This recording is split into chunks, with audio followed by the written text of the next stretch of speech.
नाज़रीन, दिल्ली के शिफा हॉस्पिटल से हमारे नुमाइंदे ने जायजा लिया, ये देखते हैं। कोरोना का प्रकोप और कहर लगातार बढ़ता जा रहा है। जहां कंटेनमेंट जोन की तादाद बढ़कर 79 यानी कि 79 हो गई है, तो कई ऐसे इलाके भी अब नए कोरोना के हॉट स्पॉट बनकर सामने आए हैं जो पहले नहीं थे।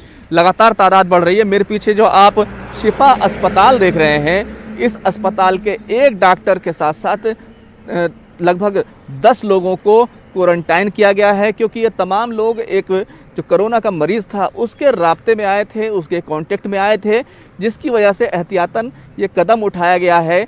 बताया जा रहा है कि इस जो डॉक्टर है वो यहाँ पर अल शिफा अस्पताल के एमएस भी हैं, यानी कि सुपरिटेंडेंट ऑफिसर हैं, मेडिकल ऑफिसर हैं मोतीलाल। उनको यहाँ पर क्वारंटाइन किया गया है। कुछ लोगों को अस्पताल के अंदर एक अलग वार्ड बनाया गया है, वहाँ पर उनको क्वारंटाइन किया गया है, जबकि कुछ लोगों को अलग उनके घरों पर क्वारंटाइन किया गया है। तो कुल मिलाकर 10 लोग हैं जिनको क्वारंटाइन किया गया है। यानी कि अगर आपने एहतियात नहीं बरती और आप किसी के राब्ते में आ गए तो ना सिर्फ डॉक्टर, ना सिर्फ आम लोग, जो तमाम लोग हैं सबको कहीं ना कहीं उसका खमियाजा भुगतना पड़ेगा। इस इलाके में कई इलाके हैं जिनको सील किया गया है। जाकिर नगर में पहले ही इस ओखला के इलाके में 6 कोरोना वायरस के मरीज सामने आए थे।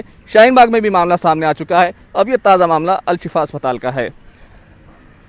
कैमरामैन हरीश के साथ खुर्रम शहजाद, न्यूज़ 18 दिल्ली।